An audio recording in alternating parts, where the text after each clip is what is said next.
Oke, Assalamualaikum warahmatullahi wabarakatuh. Teman-teman mahasiswa yang saya banggakan.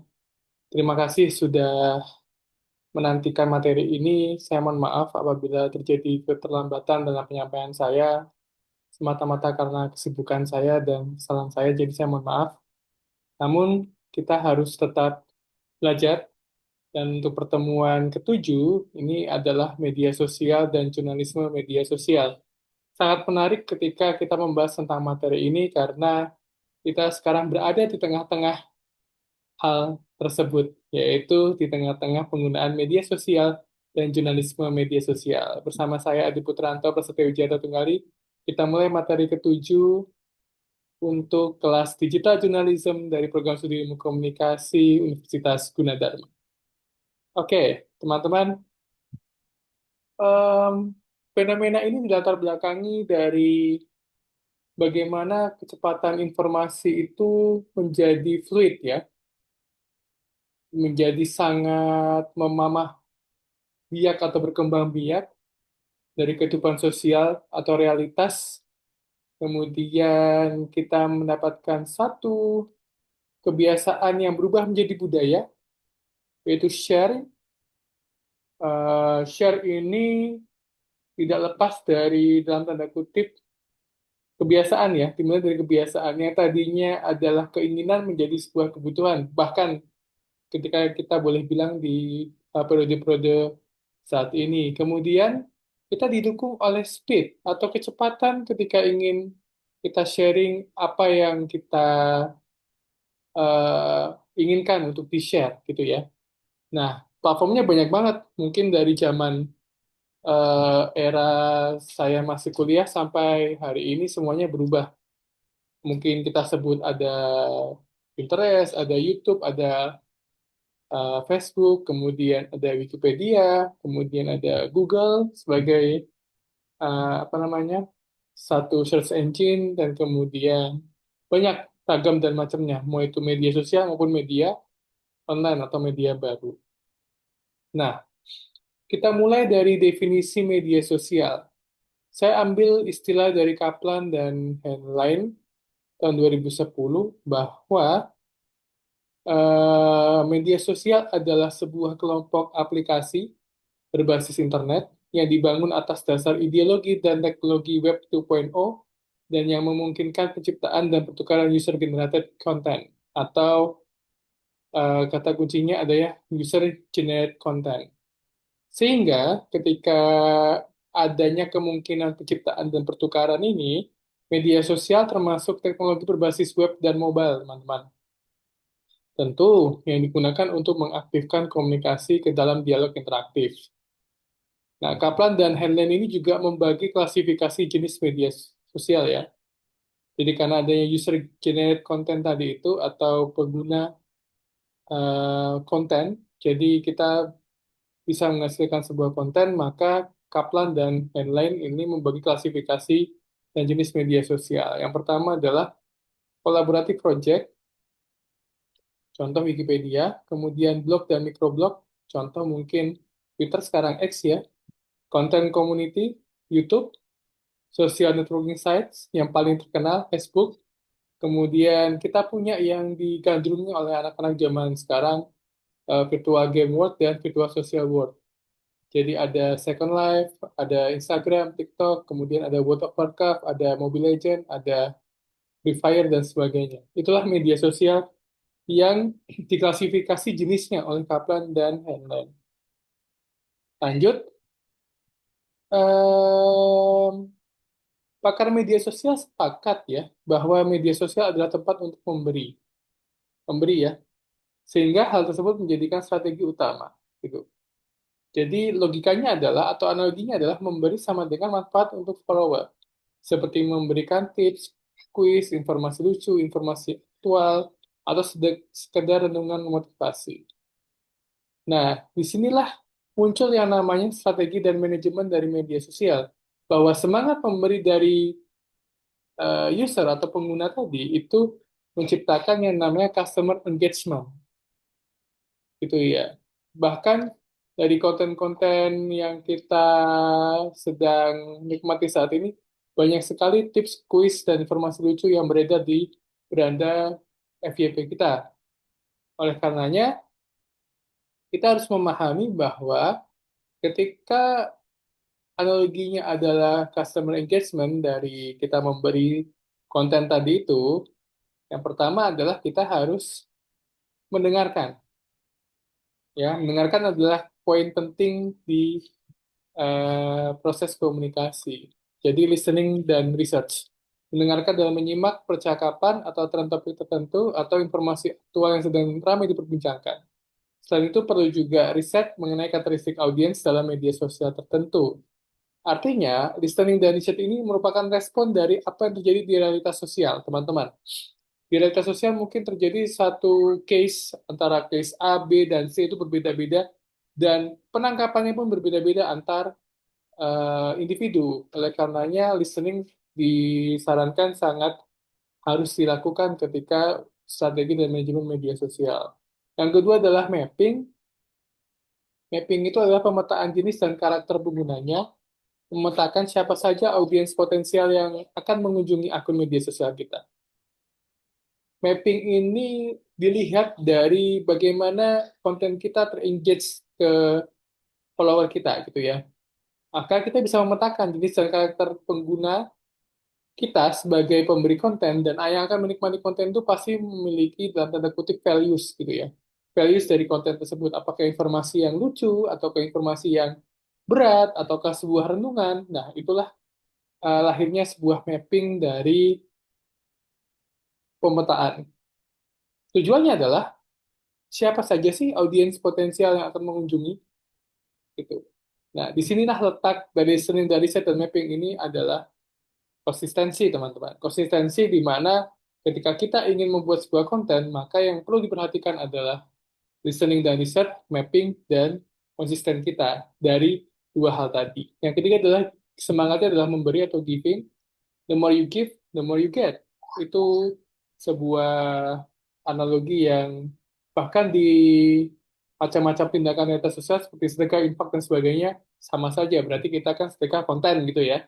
Dalam artian, the more you give, the more you get. Disinilah akan muncul nanti mungkin adanya endorsement, adanya monetasi, dan sebagainya. Dia lahir dari sebuah strategi yaitu giving. Yang keempat adalah engagement. Nah, engagement ini dapat dilakukan dengan memberikan respon terhadap komentar followers. Memberikan ucapan terima kasih kepada followers yang sudah setia like dan komen. Jadi, teman-teman, engagement ini adalah pengikat ya.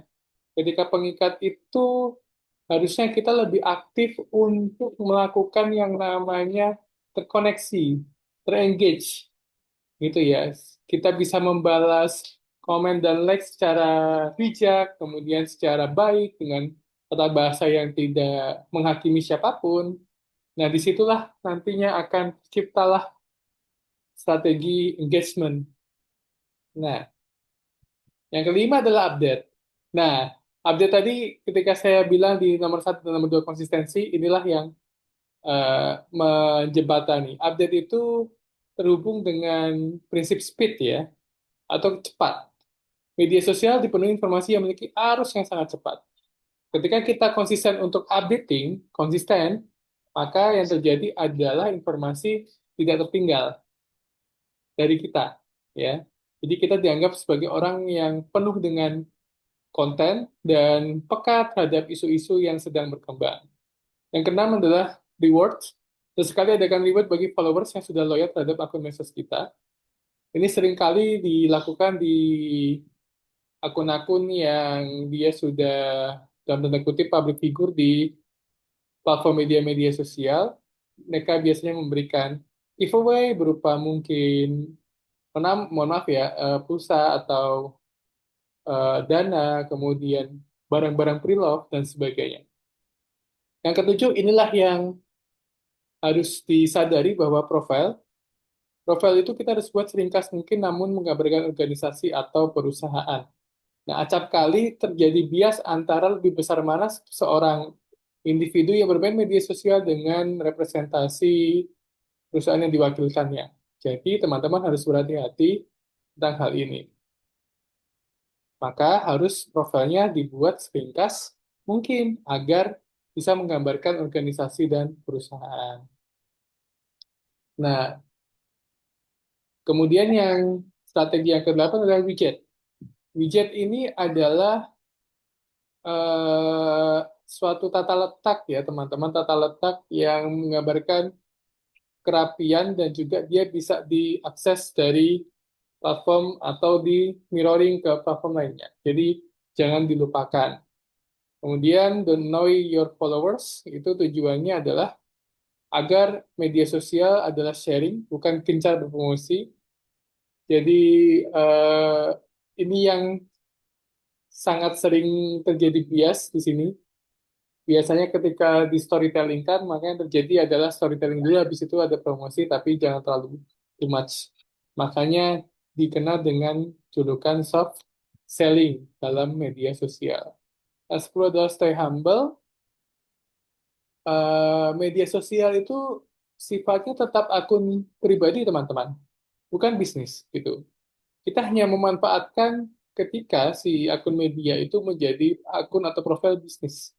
Tapi bagaimana kita membangun sebuah reputasi, eksistensi dan engagement tadi itu berawal dari pribadi. Nah, sifat inilah yang harus teman-teman tetap junjung tinggi bahwa ketika teman-teman dalam tanda kutip menyalahgunakan akun pribadi itu akan menimbulkan nanti yang namanya hate comment, akan menimbulkan nanti ketidakpercayaan dan sebagainya. Nah, ini yang harus dihindari oleh teman-teman. Kemudian di personal teman-teman, karena dia tadi sifatnya akunnya pribadi, maka you are not speaking as company, but as person. Jadi gunakan kata kami untuk membuat kesan personal, namun tetap menjaga posisi sebagai komunikator yang melembaga. Terkadang ketika kita mengelola akun di instansi dan perusahaan itu ada dua pribadi yang berbeda gitu ya. Nah di sini adalah strateginya adalah bagaimana memposisikan diri tetap jadi seorang personal yang representasi perusahaan tanpa meninggalkan sifat pribadi. Terakhir yang jarang dilakukan tapi sering dilakukan ya, yaitu kopi darat. Ya, jadi ini acara untuk bertemu secara langsung dengan audiens, jika memungkinkan adakan acara tersebut secara rutin. Jadi bertemu dengan follower, meet and greet, dan mengadakan jumpa atau diskusi terkait satu hal tertentu yang merupakan usaha untuk engagement ke follower adalah satu keniscayaan yang harus dilakukan. Gitu. Nah, kita masuk ke materi proses jurnalistik via media sosial. Kenapa kita harus belajar? Karena ini hal yang sangat menarik ya. Gitu. Dalam proses jurnalistik via medsos ini dibagi menjadi dua. Yang pertama, proses penulisan dan penyebarluasan informasi aktual oleh pengguna media sosial. Yang kedua adalah proses jurnalistik dengan menjadikan media sosial sebagai sumber berita.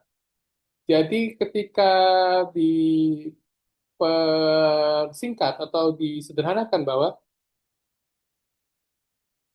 jurnalistik via media sosial yang pertama itu adalah bagaimana media itu dimanfaatkan untuk penyebarluasan informasi, tapi yang kedua, sudut pandangnya adalah jurnalistik via media sosial itu sebagai sumber berita.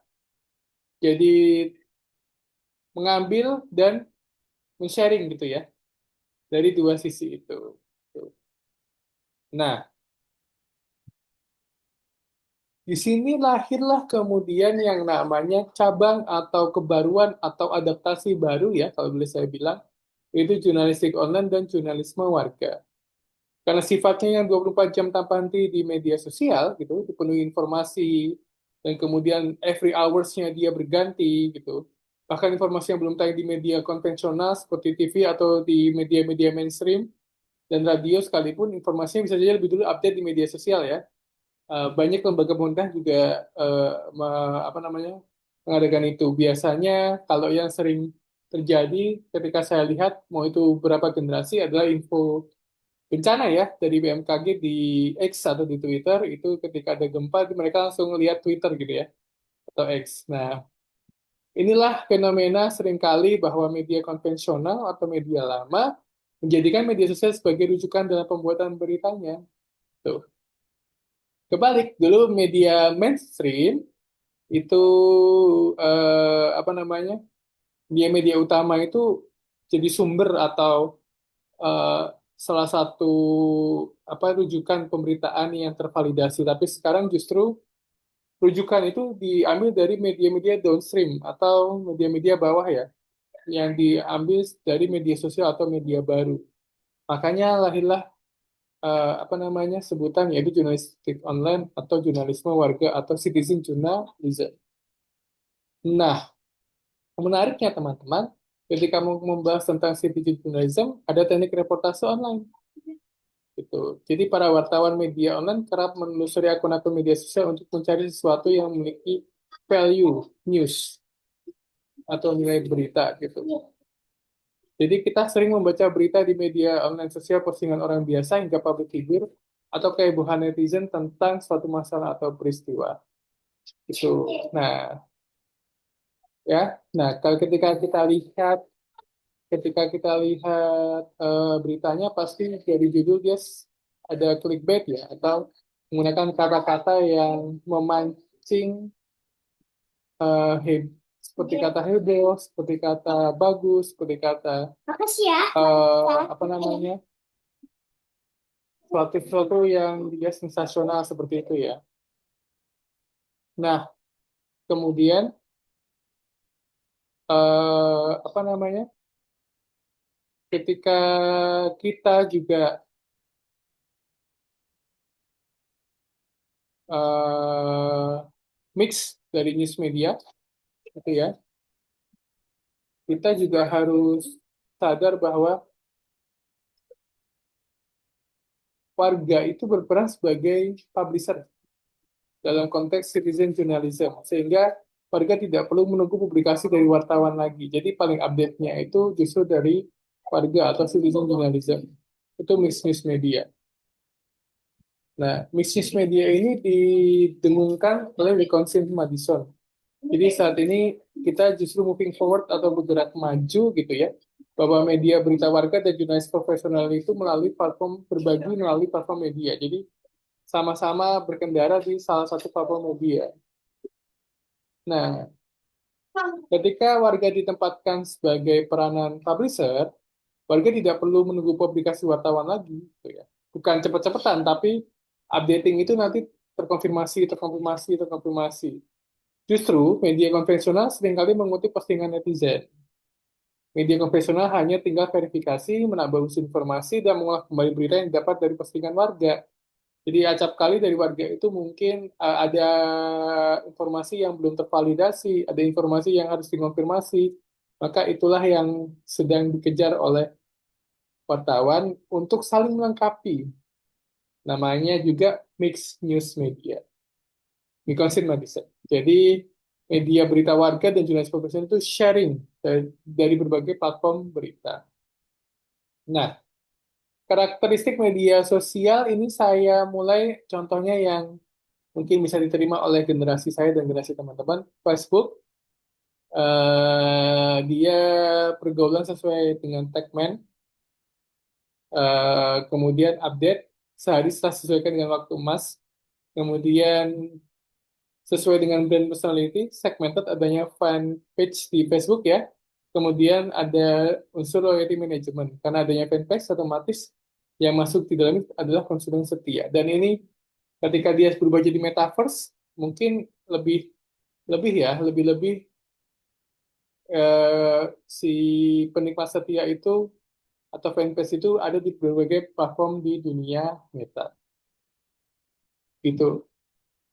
Kemudian X atau Twitter, informasi, real-time conversation, friendly, trending topik, hashtag atau retweet. Ya, kalian yang menggunakan X pasti sudah familiar dengan konteks ini ya. Jadi banyak sekali trending topik dan retweet di karakteristik Twitter. Nah, kemudian karakteristik media sosial lainnya adalah Instagram.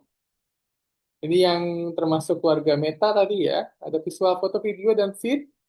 Kemudian repost dan komen.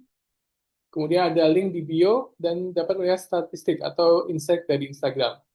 Nah, ketika dia bergabung ke Meta tadi sudah ada postingan yang berbayar gitu ya, sudah ada story yang di hidden dan sebagainya dan banyak sekali lagi apa namanya terupdate lagi fitur-fiturnya dan itu sudah tidak bisa kita pungkiri bahwa semakin ke sini baik itu Instagram, X ataupun Facebook makin punya segmented masing-masing. YouTube jelas media yang juga di awal kemunculannya sangat menarik karena dia menggunakan video dan sangat relevan bagi mungkin akademisi ya, karena karya-karyanya kebanyakan ada di YouTube, termasuk saya. Subscriber engagement, videonya tidak terlalu panjang, lebih baik untuk berita, dia bisa link ke video lain, kemudian ada notifikasi video baru, kemudian subscriber engagement, dan sifatnya adalah audio visual. Oke, teman-teman, kita sudah membuat yang namanya akun blog. Silahkan buat akun media sosial tertentu, Facebook, Instagram, Twitter, atau YouTube. Akun tersebut berbasis information sharing ya. Info yang disajikan bebas, namun memiliki tema seperti info bukan pada hal atau soft news, kesehatan, info mengenai fashion, info peristiwa aktual, traveling, dan sebagainya. Kemudian kelolanya saya lupa update dari 2025 ini. Kalau ada Instagram Plus akan sangat memungkinkan. Jadi konsistensi dan jadi salah satu dalam tanda kutip bisa ditujukan ketika ingin mengupgrade nilai di UTS ketika UTS-nya nanti nilainya kurang kurang maksimal. Itu ya. Thank you untuk pertemuan kali ini. Terima kasih. Kurang lebihnya saya mohon maaf. Kita ketemu lagi di kelas pertemuan ke-8. Akan saya umumkan secepatnya.